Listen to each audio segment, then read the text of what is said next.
Hey, am I visible? No. Okay. I'm not sure how to approach this topic. I had this weird idea about gender the other day, that gender, the way it's divided into two genders traditionally. I'm wondering, and I'm just going to speak off the top of my head crudely because I'm not sure how to formulate this. I wonder if this is a strategy of the ego to create an incarnated version of the divine somehow in the material world, a sort of a homunculus, not a homunculus, a sort of a homunculus golem, that sort of an idea. By which I guess I mean that what if the ego, like associated to men, like, and I think this has to do with power and material wealth, in that because what we're talking about here, when we're talking about gender, I think, is about certain norms, right? Certain culture, certain cultural norms, cultural obligations, implications, and so on, about how you're supposed to behave, and what the ontological sort of map of stuff is, the divisions between what's real, what's not real, what's male and what's female, those kind of cultural sort of maps, right? I would assume,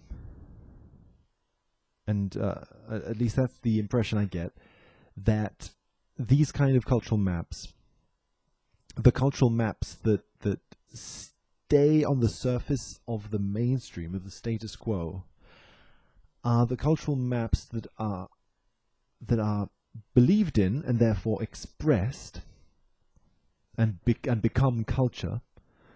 They are expressed by the human beings who have the power to express, the material conditions to express and the power to express, right? Because whoever doesn't have the power to express themselves will be killed or silenced, or their belief, their way of seeing the world and the ontological mapping of stuff will not be heard by other people, so it will never become like a reproducible idea that can proliferate and gain traction and become like a sanctioned status quo idea. So it seems as if the kind of language structure that we live in is formed out of the ideas and philosophical sort of outlooks of people who identify as men, because of the way that throughout history they've held material power and like the power to impose their laws and wills over others. Basically, I guess because of of material, the accumulation of material wealth in the hands of people who identify as men. So that's the kind of the thesis I'm starting from, that the cultural mapping is a reflection of the collective beliefs of people who identify as men throughout history. And therefore the sense, see, in that sense, it's almost as if man, from that perspective, is a word that refers to ego, to the ego of the powerful, right? So it almost feels as if man, in that sense, doesn't refer to anything other than the subject, the solipsistic, subjective kind of experience. And that then the other, that which is not ego, that which you are not in direct, the wills that you don't control, that are not your will, but that nevertheless express themselves clearly to be will. The ego recognizes it as will, that is, say, other people, but also a more sort of mystical, philosophical sense of the ordering and structuring of stuff around you in a way that feels ordered and structured, and that therefore feels willed. So the kind of experiences that lead people to feel a sense of the religious, right? To ascribe divinity to the weather and to the sun and to things like that. That kind of a tendency in the ego of people who identify as men, who are then expressing these ideas, you know, then my idea is, what if there was like a kind of a desire for that other, that mysterious other, that is simply, that is not materialized in any subject, that is the existence of the totality of being, of existence itself. You know, the clouds, the rivers, the sun, like the co-interdependence of everything, and the pattern that is perceived in that, which is perceived to be just as patternful as the patterns of one's own behavior, one's own willed, conscious behavior. You know, all of that stuff that you would ascribe to divinity or the devil. Divinity in both its like liked, desired or feared characteristics. So the mysterious, the unconscious, then just gets applied to people who are identified by this system of thought as women.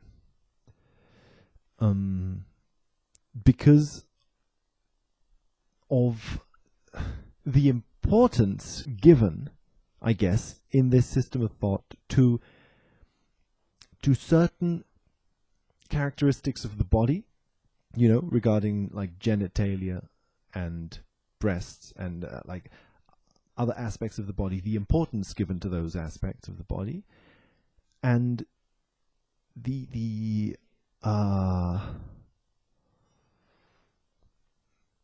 importance given to the birth of children, because you don't necessarily need to give that importance to those things. You know, different cultures could give different importances to different things, could locate meaning and structure and importance in different ways that revolve around all of these aspects of genitalia, childbirth, and so on. And also the appearance in recent times of like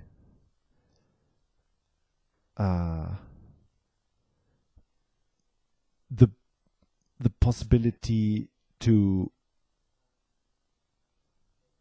sort of have children in a, I don't know what the terminology is, but like in a lab sort of thing. Also, like, at least, you know, a posteriori, whatever, it brings up the question of to what extent is the issue of childbirth even connected or even necessarily connected to the uterus in any essentialist kind of way. And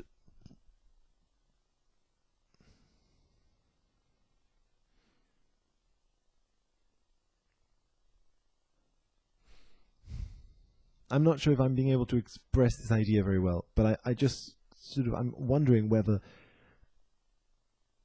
from the network of ideas that survive in the conscious ego sphere, in the conscious cultural sphere, because of the material conditions and power of men, women are like the way in which the ego of men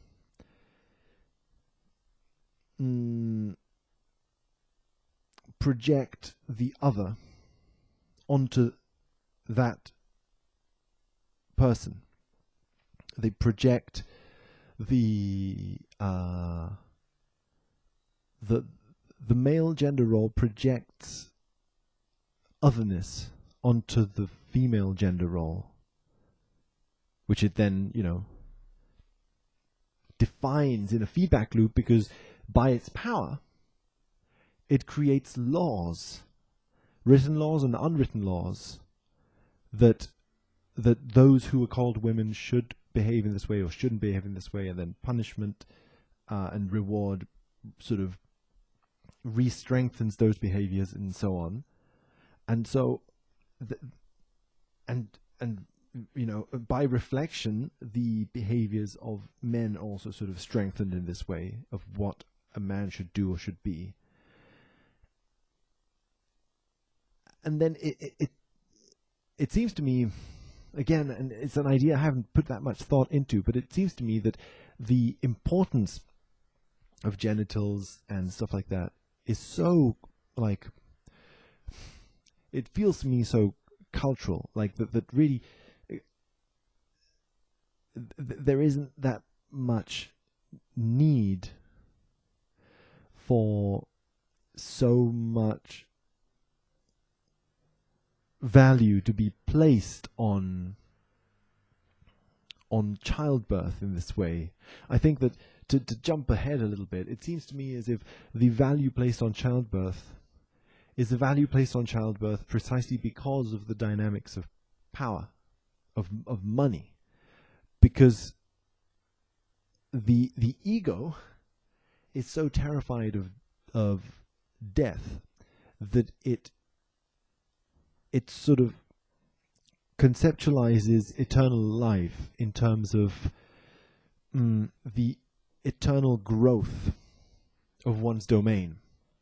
So things like imperialism and capitalist sort of eternal growth are mental abstractions. They're clearly mental abstractions because they don't take into account the finite nature of planet Earth, right? They're mental abstractions that extend exponentially towards the infinite, about infinite growth that will escape death, to just so you want children to be had in the same way that kings wanted children to inherit their spirit, or for their family, their bloodline to continue. It's like a symbolic fixation on the extension of one's own life, one's own egoic life, through the symbolic use of other people. You're going to get other people, children, to represent yourself, so that you as an ego feel better about death. And I think that the way that plays into, like, also the dynamics of exponential growth of capital and so on, and how that requires human beings to exist, that is to say, to be born, other than yourself, other than ego. You need other people to do work for you, and you need people to do work for your children, because your children will be the extension of your ego through symbolic space. And so it becomes very important, very crucial that children be born. And I think that's partly why childbirth becomes so important and why genitals become so important.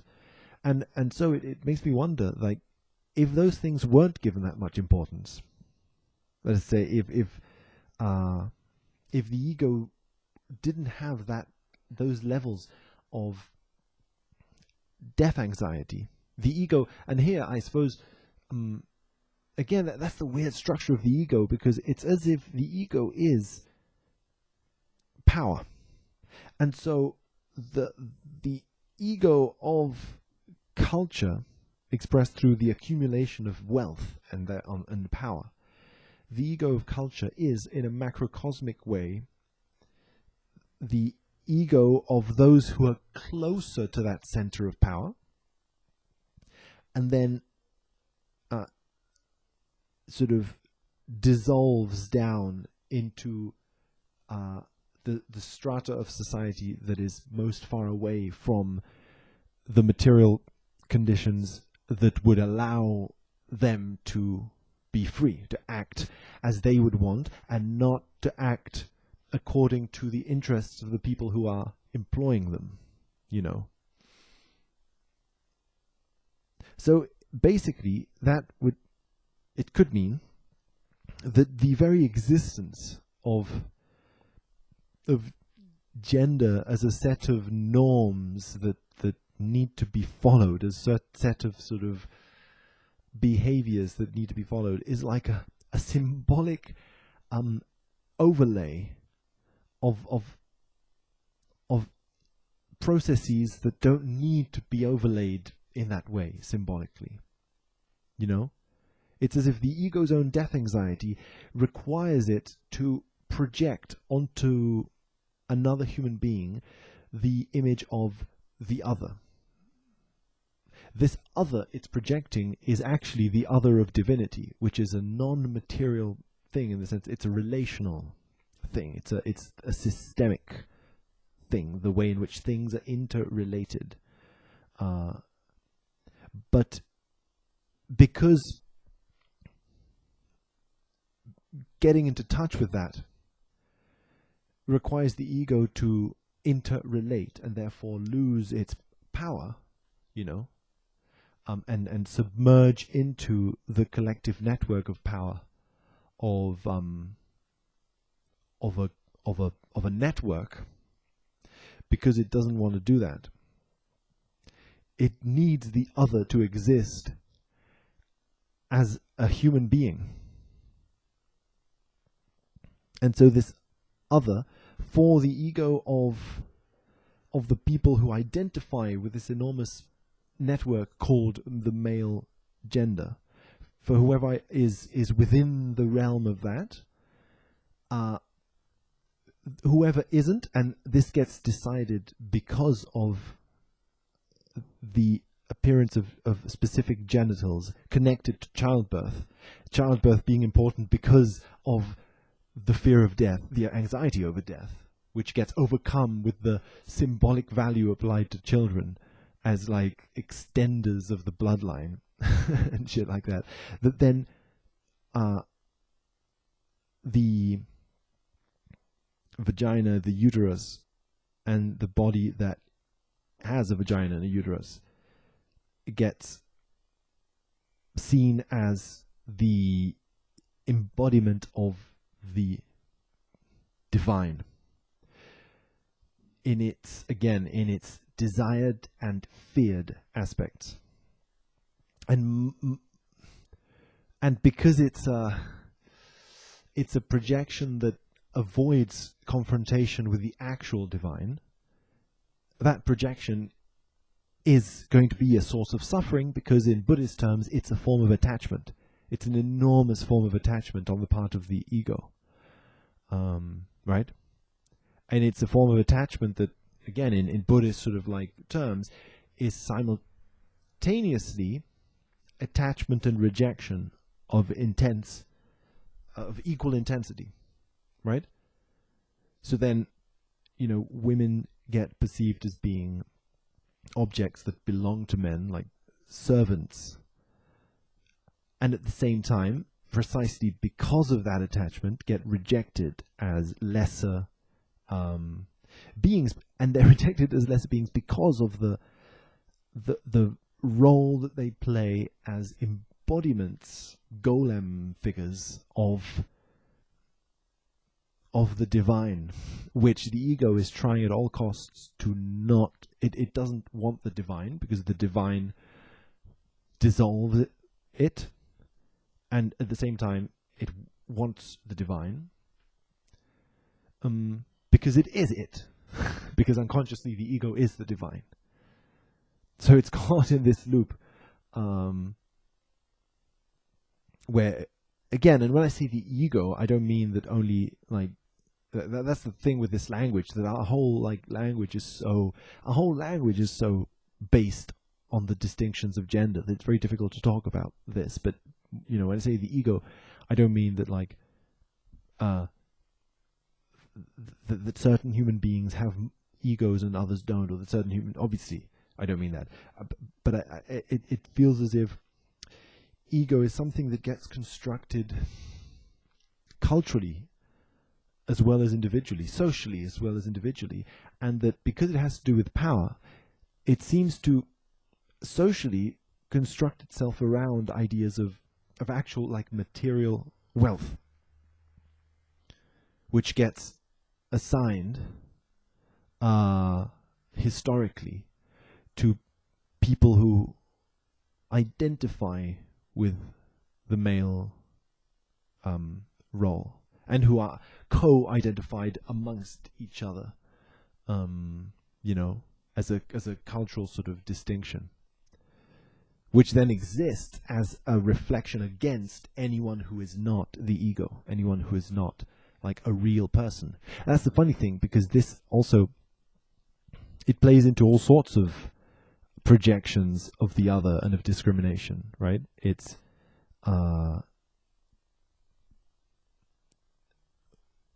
anyone who has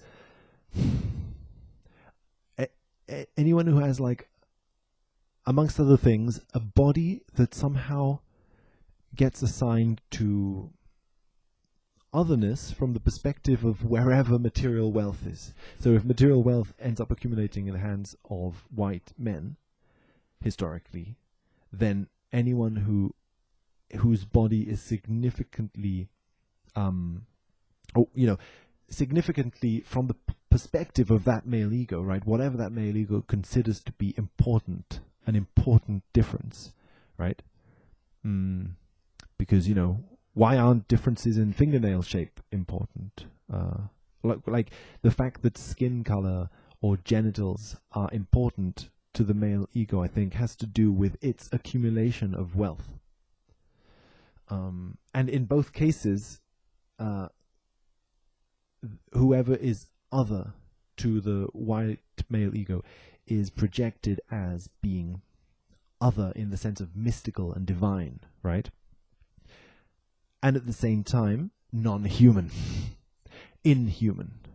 See, it's funny because it's like a repressed attempt to project divinity, because the divine is inhuman. It's not human.